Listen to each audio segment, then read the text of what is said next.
Hello friends, welcome back to the channel Yo-Yo Bio. Today we'll continue with the chapter Organisms and Population. It's me Dr. Vaibhav Awasthi here to guide you with this chapter. So attention all students, friends and bio lovers out here. What we are going to discuss today is diagrammatic representation of organismic response. One very important point we'll quickly begin with. The sediment quality of the soil determines the nature of benthic organisms. Benthic organisms means the organisms which lives in the bottom layer of the sea. So the nature of the sediment soil determines the nature of the benthic organisms found in that particular area. In NCERT textbook we will find this graph, which is diagrammatic representation of organismic response. This graph is external level versus internal level. Three important factors that we have to consider here. One is conformers, other is regulators, and number three is partial regulators. Now what is this? We are going to discuss it in quite detail for today's lecture. Now the topic begins with a concept called as homeostasis. What is homeostasis? Homeostasis is maintenance of steady state. See, what happens is we are placed in this environment which is dynamic. This environment keeps on changing. But there are organisms which try to maintain their internal state steady. Steady means equilibrium. That means at a balanced level. So in spite of the changes in the environment, organisms will try to maintain the steady state within the body, and that ability to maintain the steady state is called as homeostasis. Homeostasis has got two important factors. Number one, thermoregulation, that is temperature regulation, and number two is osmoregulation, that is osmotic concentration regulation. Now what does this mean? This means that even if the environmental temperature keeps on changing, my internal body temperature will remain constant. Similarly, even if the environmental osmotic concentration keeps on changing, my inner osmotic concentration should remain the same. That is what is called as homeostasis. Let's take one example which is mentioned in NCERT textbook. NCERT textbook mentions, suppose there is a man who is very much comfortable with 25 degrees Celsius. This man works the best at 25 degrees Celsius. Now, if in case he is surrounded by an environment where the temperature is comparatively higher, so what will this man do? He will make use of an air conditioner so as to get the environmental temperature down to 25 degrees Celsius, because 25 degrees Celsius is the optimum temperature for him to work the best. Similarly, my dear friends, let's say if he is placed in a cold climate. Now what he is going to do? He will make use of heater. So use of air conditioners and heater in his car, at his workplace, in his home will make the environmental temperature come down to 25 degrees Celsius so as to suit him, because that's the favorable temperature at which he works. So this is what homeostasis is all about. Homeostasis says that even if the environmental temperature changes, all organisms will try to maintain a steady state deep within. Now let's take this topic in quite detail. Now as per this particular graph, organisms are classified into two main categories. Number one, conformers. Number two, regulators. Now in order to understand this, we will first start with the mnemonic, a shortcut. Remember the shortcut of Param. Now in Param, P stands for Pisces. Pisces means fish. A stands for amphibians. R for reptiles. A for aves. M for mammals. Pisces, that is fish. Amphibians, reptiles, aves. Aves refers to birds and mammals. Now, out of these category, do not forget Pisces, amphibian and reptiles, they are conformers, whereas aves and mammals are regulators.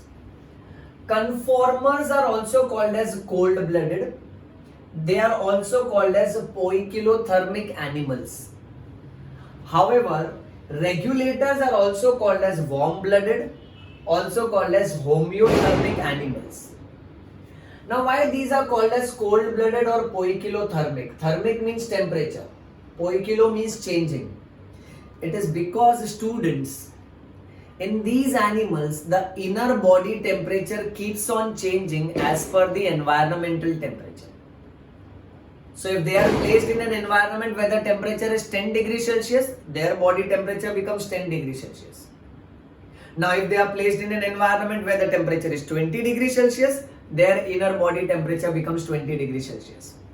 So here what we find is the environmental temperature keeps on changing, so does the inner body temperature keeps on changing. But here what happens, regulators, warm-blooded or homeothermic, all three terms are same.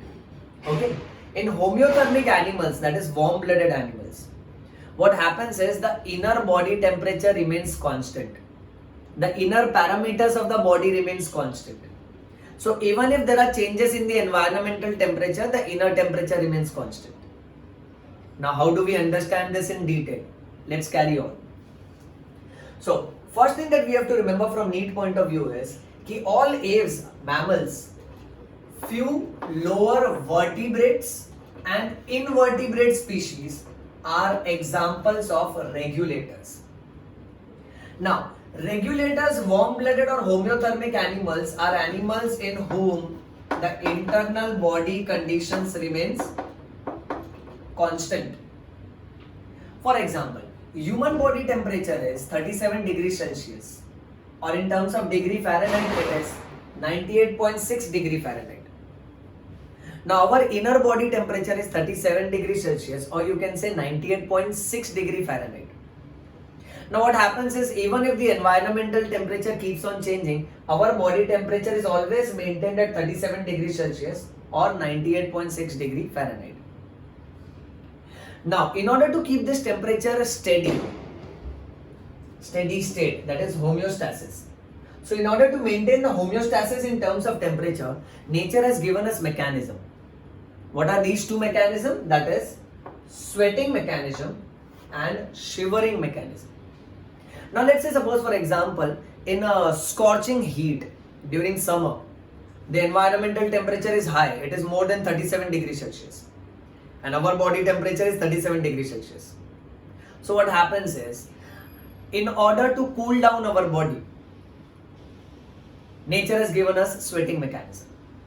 Similarly, during winter season, let's say if the environmental temperature is too low and our body temperature is 37 degrees Celsius. So when our body cools down excessively, now in order to generate heat and so as to bring the temperature back to 37 degrees Celsius, nature has given us shivering mechanism. When we start shivering, our muscles alternately contracts and relaxes, owing to which what happens is a lot of heat is generated, and this heat is utilized in order to bring the temperature back to normal. So do not forget that regulators, warm-blooded or homeothermic animals, they have sweating mechanism and shivering mechanism.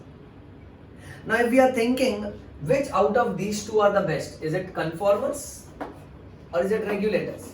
Let's see the graph of this. See, what we have learned for conformers is C for conformers, C for cold-blooded, and remember C for changing. Their body temperature keeps on changing as per environmental temperature. So this graph should become very easy.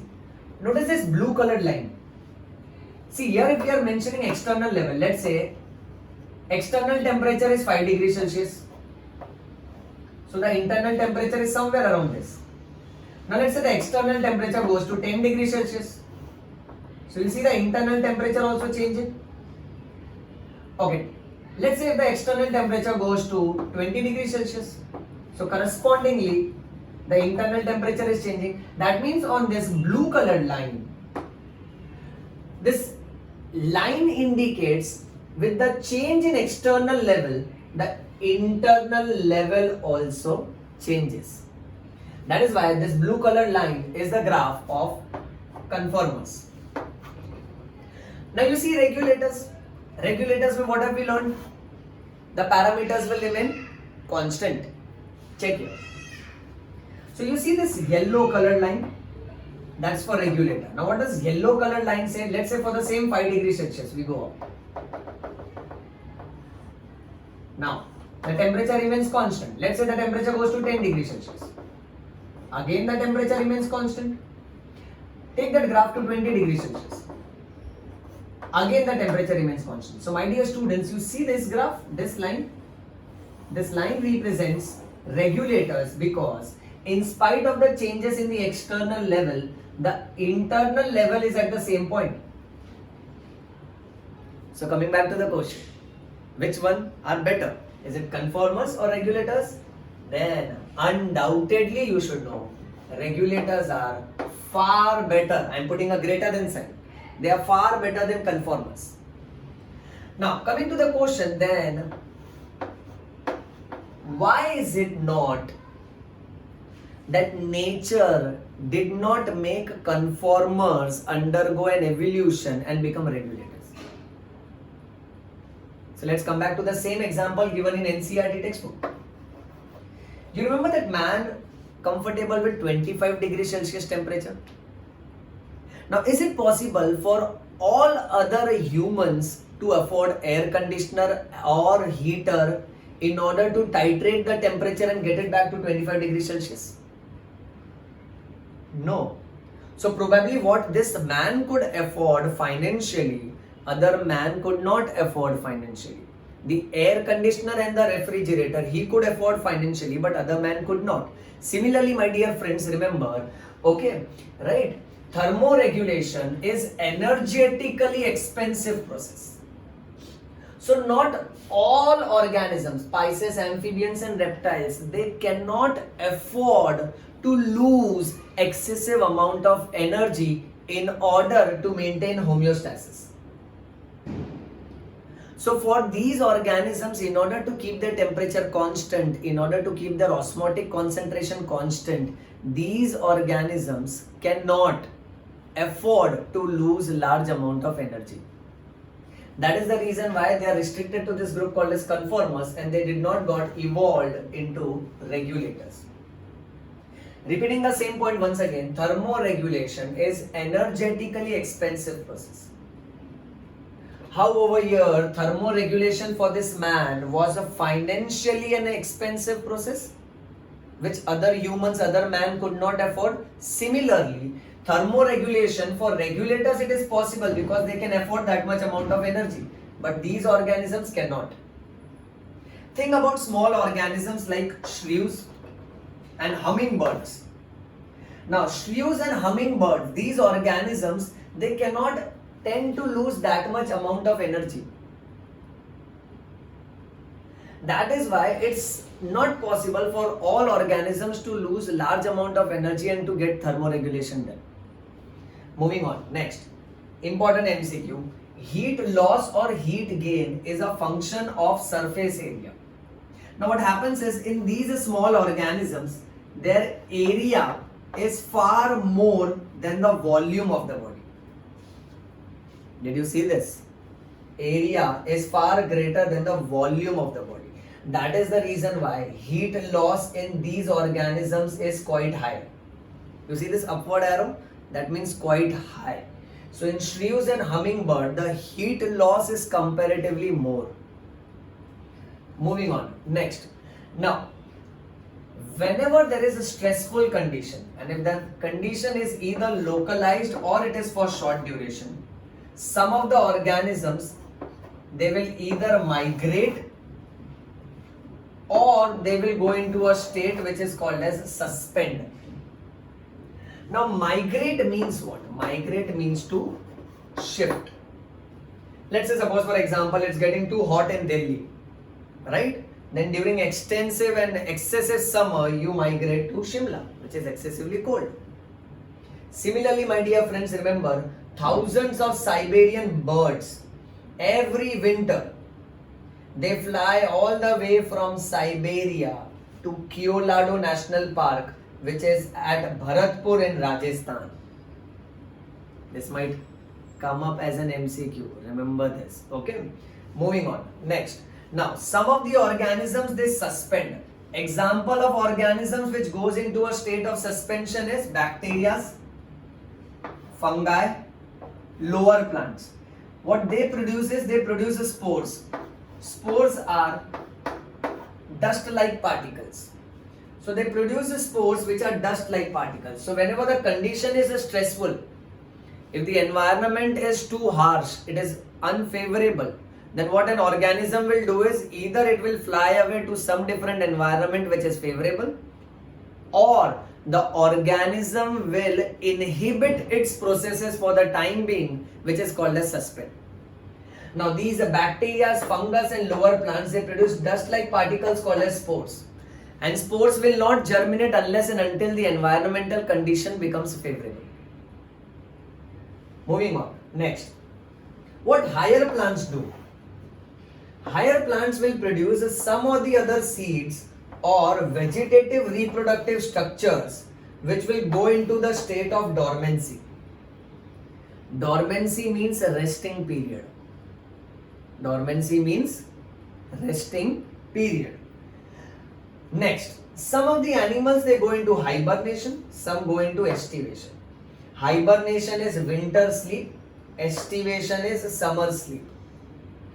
How do we remember this? Let's remember it with a shortcut.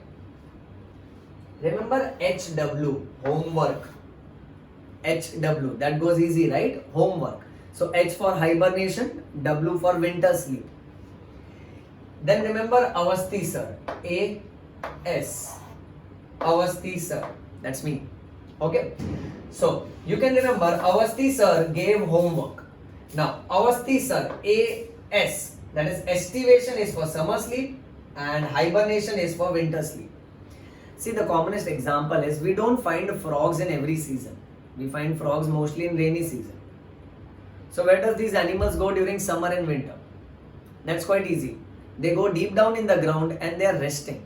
That state of resting is called as suspend. Now that kind of suspension in winter is called as hibernation, in summer it is called as estivation. Last, very important point. Zooplanktons, they undergo a state which is called as diapause. And diapause is defined as a state of suspended development. Diapause is defined as a state of suspended development. That means during that particular state they don't develop. They stop their growth and development. And once the environmental condition is favorable, they will resume their growth and development back. So well, that's all for today. That's organism and population. The remaining part of this, right from the NCERT textbook, we are going to continue for our next upcoming lecture. Till then, like this video, comment on this video, share this video, spread it to all the bio lovers out there, and do not forget, subscribe. Subscribe, press onto the bell icon, and remember, read bio, bleed bio, yo-yo bio. Thank you.